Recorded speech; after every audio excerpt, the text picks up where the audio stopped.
ओम श्री परमात्मने नमः। अथ अष्टमोऽध्यायः। अक्षरब्रह्मयोगः।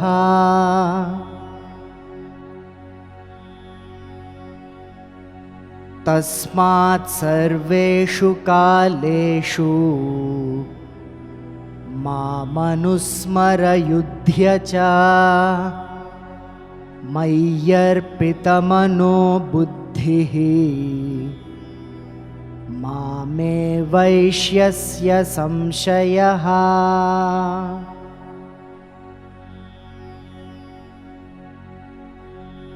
अभ्यासयोगयुक्तेन चेतसा नान्यगामिना परमं पुरुषं दिव्यं याति पार्थानुचिन्तयन्।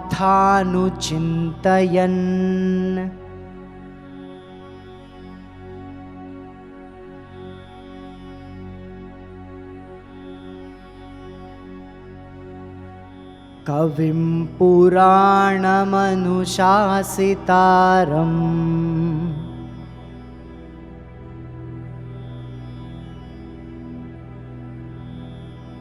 अणोरणीयां समनुस्मरेद्यः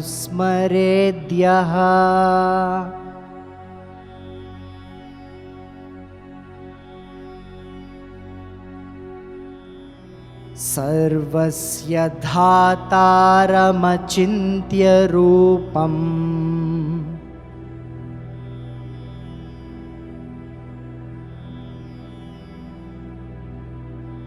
आदित्यवर्णं तमसः परस्तात्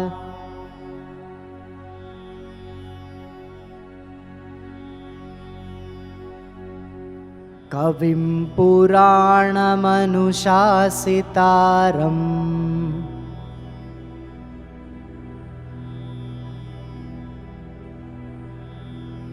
अणोरणीयां समनुस्मरेद्यः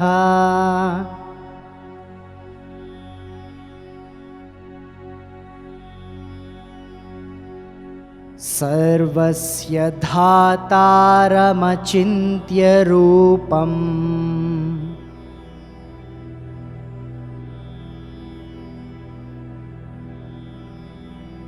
आदित्यवर्णं तमसः परस्तात्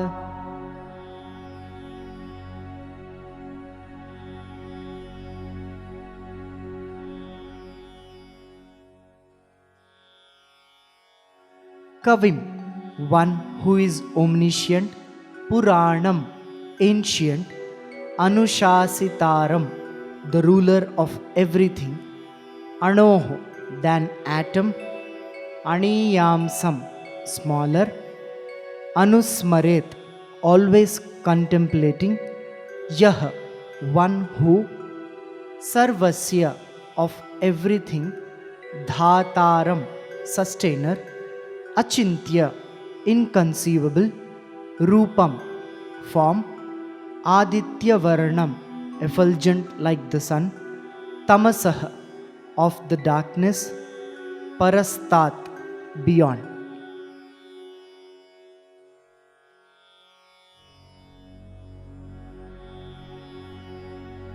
प्रयाणकाले मनसाचलेन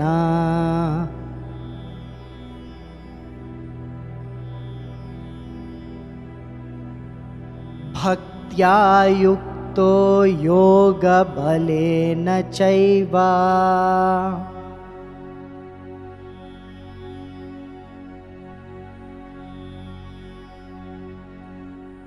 भ्रुवोर्मध्ये प्राणमावेश्य सम्यक्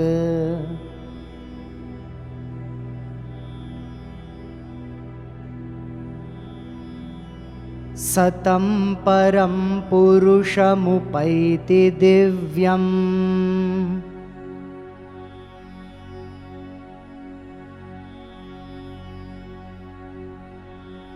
प्रयाणकाले मनसाचलेन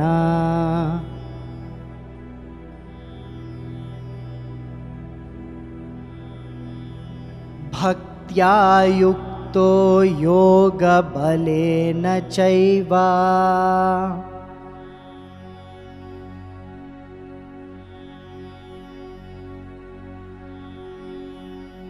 भ्रुवोर्मध्ये प्राणमावेश्य सम्यक्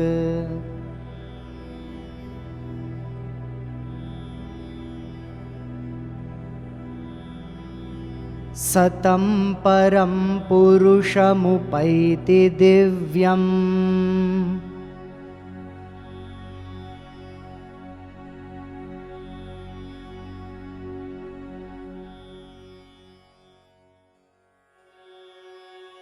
Prayanakale, at the time of death, Manasa, by the mind, Achalena, undistracted, Bhaktya, with devotion, Yuktaha, endowed Yoga Balena, by the power of Yoga, Cha, and Eva, indeed, Bhruvoho, of the two eyebrows, Madhye, between, Pranam, the Prana, Aveshya, fixing, Samyak, thoroughly, Saha, that person, Tam, that, Param, supreme, Purusham, Lord, Upaiti, reaches, Divyam, resplendent.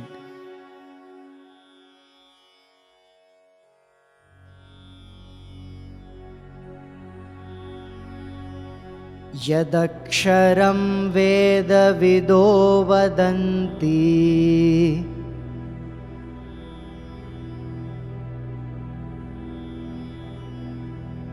विशन्ति यद्यतयो वीतरागाः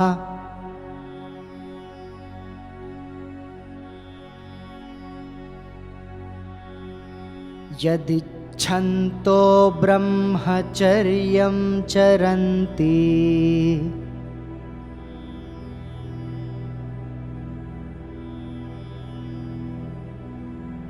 तत्ते पदं संग्रहेण प्रवक्ष्ये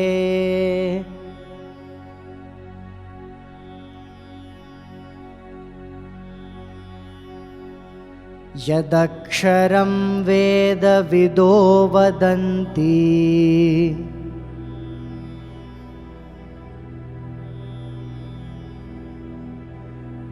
विशन्ति यद्यतयो वीतरागाः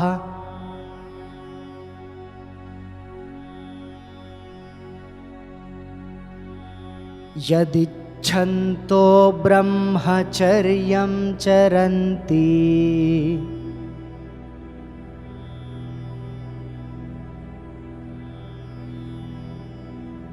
तत्ते पदं संग्रहेण प्रवक्ष्ये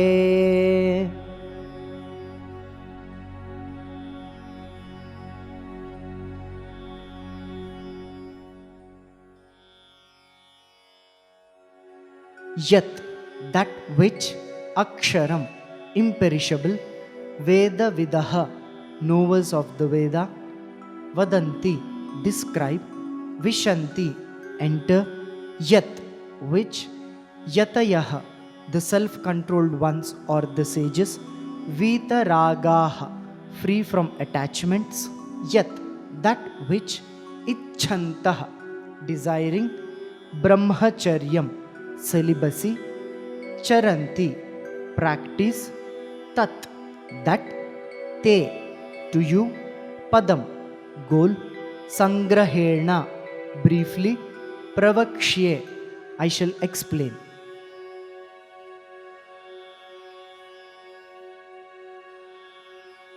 The devout and self-controlled one, whose mind is completely absorbed in the Supreme God through the strength of his yogic practice, overcomes temptations and desires in life. When death comes calling, he fixes his prana between his eyebrows, concentrates intensely on the imperishable God and attains him.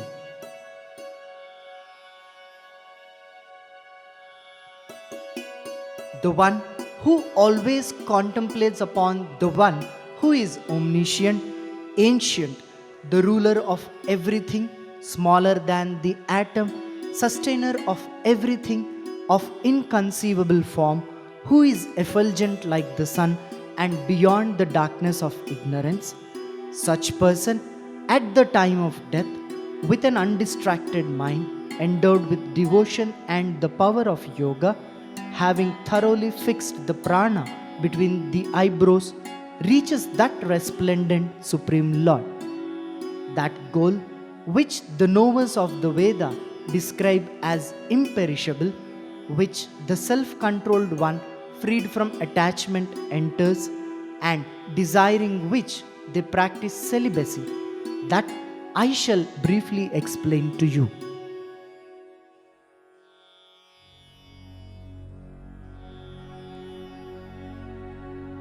Kavim Puranamanushasitaram Anoraniyam Samanusmaredyaha Sarvasya Dhataramachintya Rupam Adityavarnam Tamasaf Parastat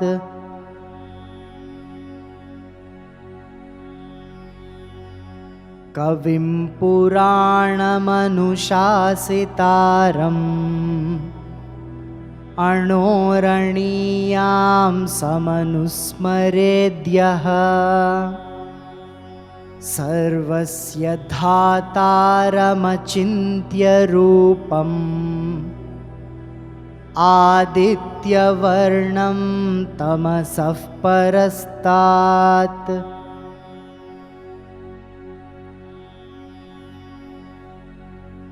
Prayanakale manasachalena bhaktya yukto yoga balena chaiva bhruvor madhye pranamaveshya samyak satam param purushamupaiti divyam.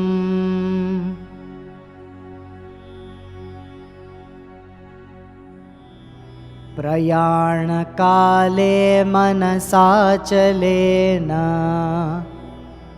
bhaktya yukto yoga balena chaiva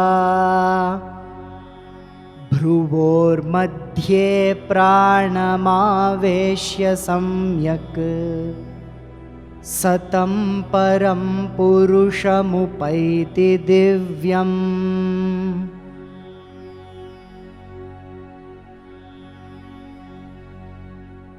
Yadaksharam vedavido vadanti vishanti yadyatayo vitaragaha yadicchanto brahmacharyam charanti tatte padam sangrahena pravakshe.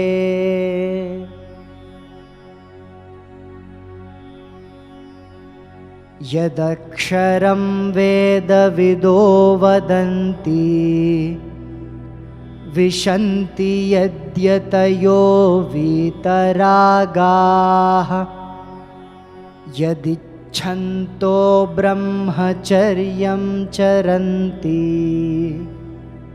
tatte padam sangrahena pravakshe.